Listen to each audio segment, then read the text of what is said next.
일요일날 반갑습니다. 이거 잠깐 이거 스톱돼야 할 것 같은데. 일간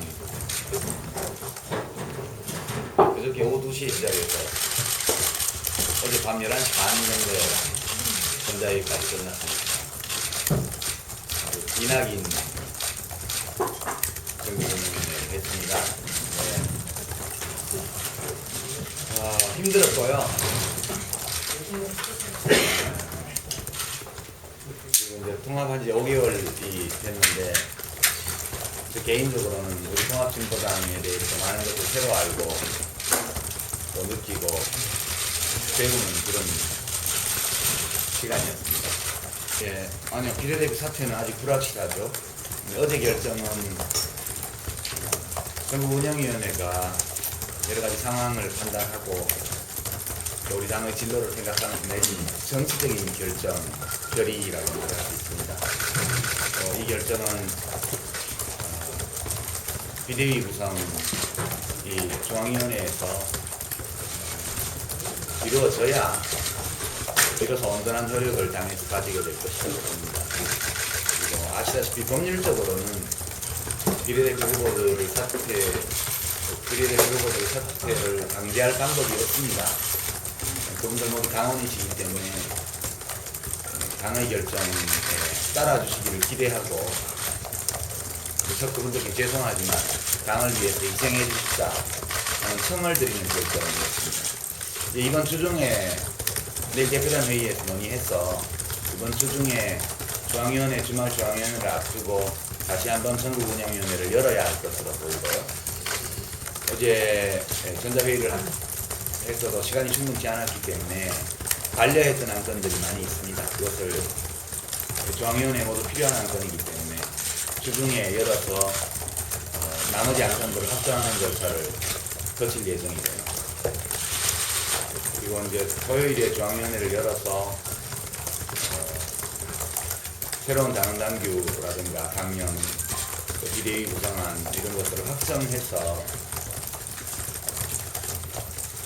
확정하게 되면 그 다음에는 이제 신속하게 비대위를 구성을 하고 당을 새로운 지도부를 선출하기 위한 그런 준비 과정으로 전환시키는, 그리고 그 새로운 당대회를 준비하는 과정에서 지난 5개월간, 최근 며칠간 아주 집중적으로 나타났던 당의 문제들을 해결해 나가는 그런 과정으로 이제 만들어야 합니다. 그러고 나면 늦어도 6월 중에는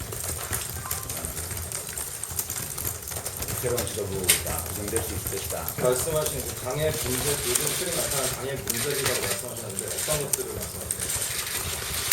그건 뭐 다 보셨으니까 제가 평가하기보다는 언론인 여러분들과 당원들, 또 국민들이 앞으로 진행될 일정에서 여러 형태로 어떻게 문제를 진단하고 있는지를 표현해 주실 것으로 생각합니다. 저도 허물 많은 당대표인데 제가 당의 문제를 막 평가하고 있는 적절치 않다 생각합니다. 대화를 해야죠. 우리는 당내에서 여러 의견 그룹이 집단이 있을 수 있고 또 그것이 있을 수밖에 없는 겁니다. 정당은. 그리고 이제 그런 의견 집단들 사이에 서로 다른 견해가 또 있는 것이고, 그래서 회의가 필요하고 의견이 필요하고 민주주의가 있어야 되죠.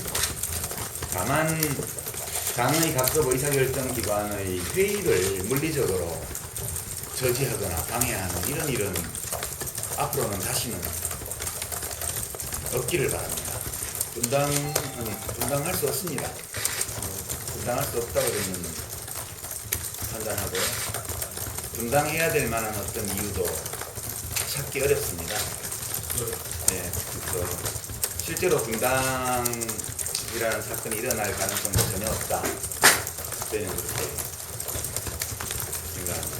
이제 많은 그런 저희들의 한계와 문제점이 있었지만 국민들이 10% 넘는 정당 지지를 보내주셨고 13석의 의석을 획득한 그런 정당이 선거 끝나자마자 뭐 분당한다든가 이렇게 하는 것은 비록 가상적인 질문이지만 네, 그것은 민의에 반하는 일이다. 그렇게 생각합니다. 그것은 국민을 배신하는 행위다. 그렇게 그런 일이 안 일어날 것이다. 이렇게 말씀드립니다. 제가 당대표 출마도 안 한다고 회의에서 말씀드렸습니다.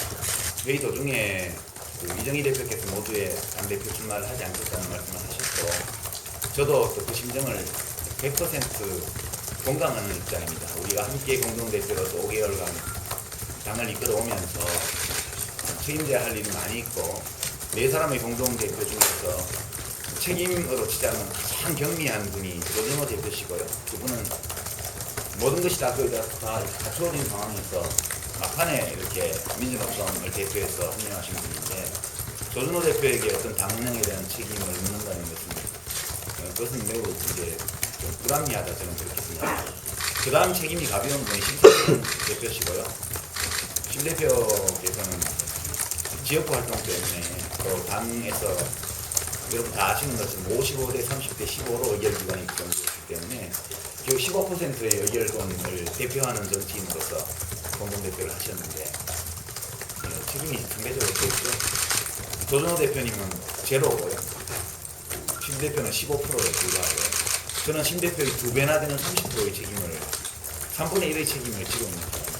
그래서 마땅히 이정희 대표가 책임감을 느끼고 자기 당 대표 선거에 불출마하시기로 결단하고 발표하신 이상 저도 그것을 따르는 것이 합당하다 생각해서 저도 이제 비대위가 구성되고 당대표 선거를 하게 되면 출마를 하지 않겠다 이렇게 말씀드렸고, 그것은 그냥 절차에 따른 겁니다. 앞에 순번대로 쭉 사퇴를 하게 되면 자동적으로 이제 사퇴하지 않은 후보들이 승계해 가는 거기 때문에 그렇게 되고, 제가 승계를 하지 않게 되고 당의 의사결정이 모두 집행되게 되면 비례 한석을 잃게 됩니다. 저희 당은 한석이 없는 게 되는 거 아니에요? 예, 그래서 이제 19대 국회의 정원이 299명으로 다시 돌아가는 겁니다. 300명으로 늘었다가 이것은 저희가 저지른 잘못에 대해서 국민의 용서를 다 받을 수 있을지는 모르겠지만,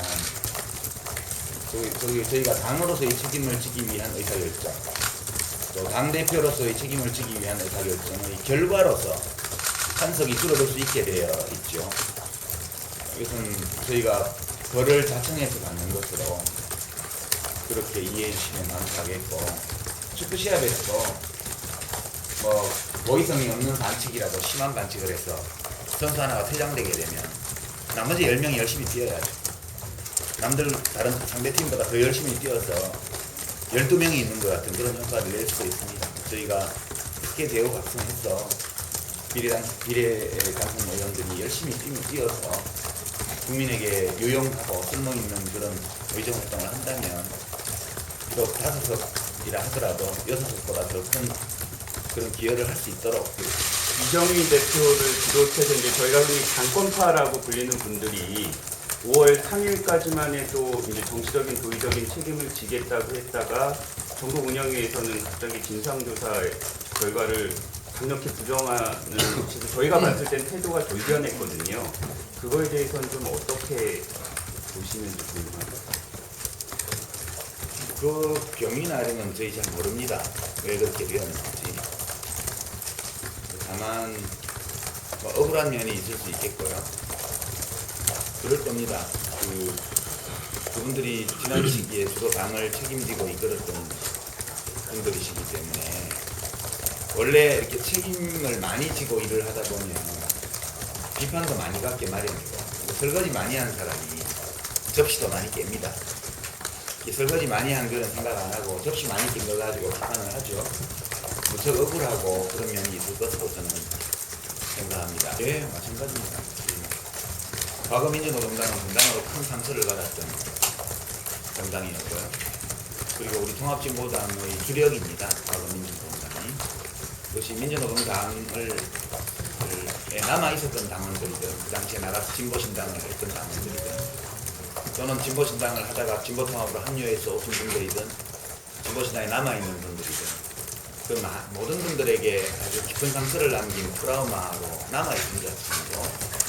저는 직접 안 겪었습니다만 심 대표나 조 대표나 이정희 대표나 이런 분들에게는 그것이 굉장히 심각한 과거의 상처로 남아있기 때문에 그런 상처를 다시 덜 주는 그런 일들은 누구도 하지 못할 것이다. 저는 그렇게 생각하고 그거는 상의를 좀 해봐야 됩니다.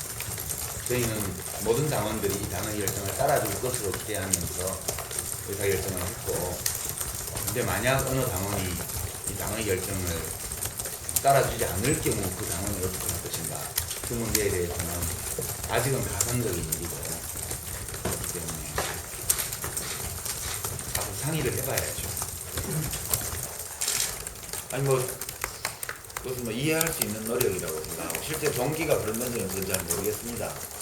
모르겠고, 예, 그냥 지금 나타나는 현상을 있는 그대로 보고 저희가 받아들이고 인정하고 대책을 세우는 것이지, 그 동기에 대해서 추측하고 이런 것은 저희가 할 일이 아니라고 생각하고요.